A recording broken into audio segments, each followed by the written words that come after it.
A series of unextraordinary events by Jonathan MacLean.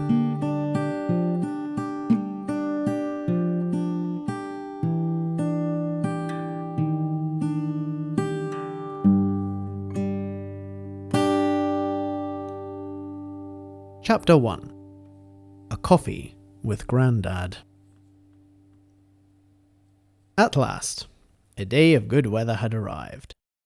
14 degrees, unlimited sunshine, and not a single cloud in the sky.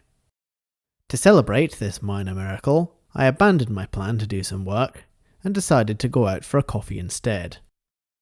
Not to make it a total loss though, I brought a copy of Schopenhauer's Essays and Aphorisms with me, so that at least the activity would have some kind of educational pretense. After ordering the usual Americano, I paid in cash, after which I took the coffee outside, placing the 50p change I'd received on the table. I squinted at the surroundings through the bright white sunlight, and observed the public passing by for some time, before I opened the book and started to read. All, in other words, was well.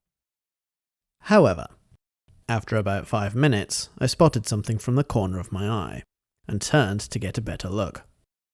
The sight that greeted me was that of an old man. He was at the helm of a wheeled Zimmer frame, which he was pushing towards the cafe.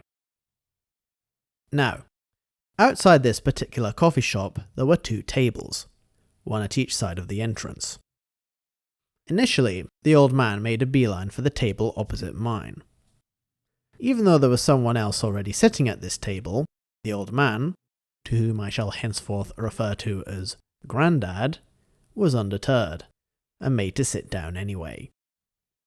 Unfortunately for Grandad, though, there was no spare chair. I couldn't help but wonder whether the occupant of said table had wisely removed the chair to avoid just such a situation as this. Despite the bad news, there was a bright side for Grandad, as he found a used disposable cup there, which he quickly snatched and stuffed into a bag that was hanging from his Zimmer frame. He then wheeled an about turn, assessing the landscape for another suitable chair. That was, of course, located at my table. So, having invited himself to join me, Grandad shuffled over, and with a vast exhalation of air, deposited himself into his new seat.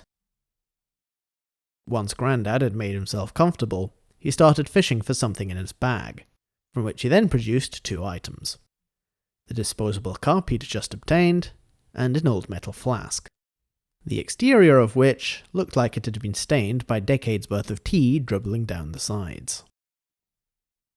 After pouring himself a nice cuppa of what appeared to be milky lukewarm tea, Grandad's eyes found themselves drawn to something on the table. The 50p coin had placed there before. Grandad spotted the coin, and, eyeing it greedily, placed his fingers on top of it. He then slowly started sliding it towards himself, stopping just after he'd moved it to his half of the table. This maneuver did not go unnoticed, and I began formulating a plan for the coin's recovery with immediate effect. I knew that in order to drink his tea, Grandad would have to use his right hand to lift the cup. This would therefore leave a window of opportunity, in which the coin was left undefended, at which point I would reclaim it for myself.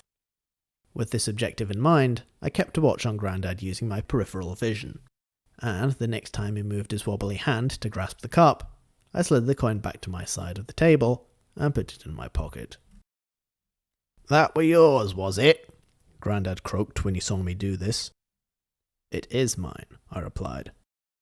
Grandad looked completely startled by this news, as if the coin was obviously fair game, and that by moving it to his side, he had somehow taken possession of it. I then took my own cup off the saucer, and held it firmly in my grasp.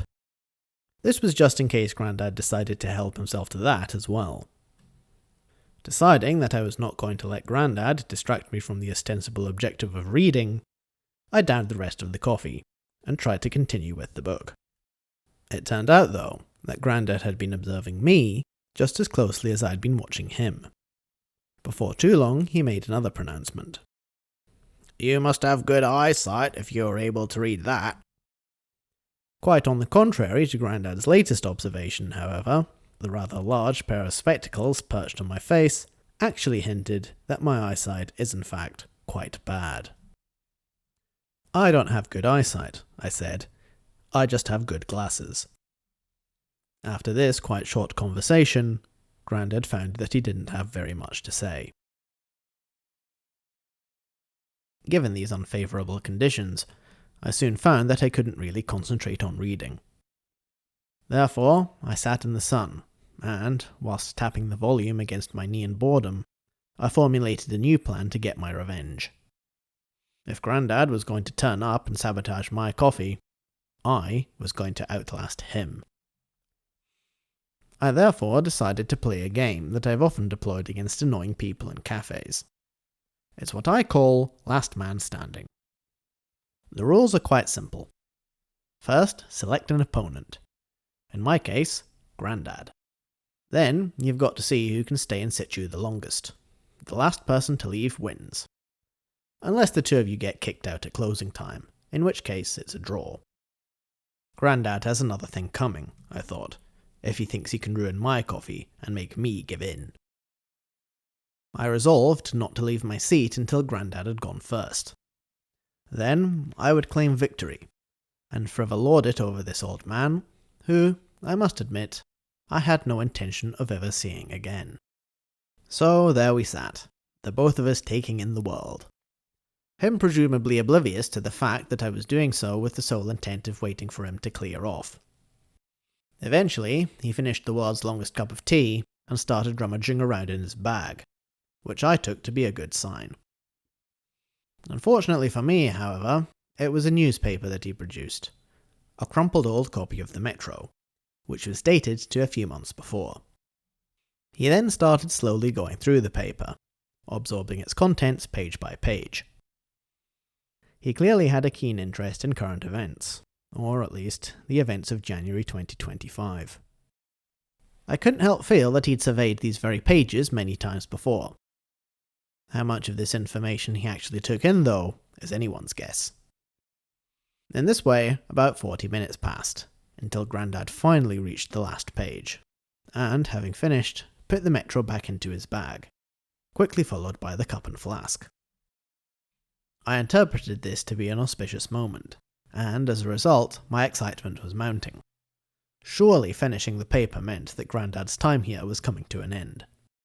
So, furtively looking to my left, I patiently awaited the rise that would mark Grandad's departure. Not that he would have noticed me checking him, though, as by this point Grandad had sunk into a deep state of reverie, and was taking no notice of me, or, for that matter, anything else. Through his own grimy spectacles, Grandad surveyed the scene ahead of him with a blank expression. Though he was still physically situated in the world, I got the distinct impression that, in a sense, he was not really a part of it anymore. As events and people passed him by, he took no real notice of them, and they, in turn, took no notice of him whatsoever. As such, there was a kind of distance between Grandad and the rest of humanity, which seemed to have passed him by a long time ago. Still, no sign of departure, though. Pondering this, I had started to sink into a kind of reverie myself, when, all of a sudden, Grandad awoke from his repose and started making movements. Oh yes, I thought, this must finally be it. Grandad's about to make a run for it. At the sight of this development, my heart started beating more and more quickly, as I felt victory coming into view. Like an exhausted marathon runner who's caught his first glimpse of the finish line, and, seeing it come closer and closer, is given a second wind by one final burst of adrenaline. In this way, I watched Grandad prop himself up into his seat, which I took to be final confirmation of his leaving. He must be about to get up. Well, that's how it appeared. Just before I watched him put his hand into his bag, only to remove the same crumpled copy of the Metro, open it to the first page, and start reading, once again, from start to finish. At the sight of this subterfuge, I could barely hide my disgust. Letting out an involuntary groan, I decided to strike my colours, and in doing so, waved the white flag of surrender.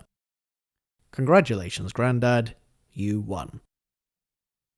I was evidently engaged with a wily old veteran, and for my own sake, I decided to quit whilst I was ahead.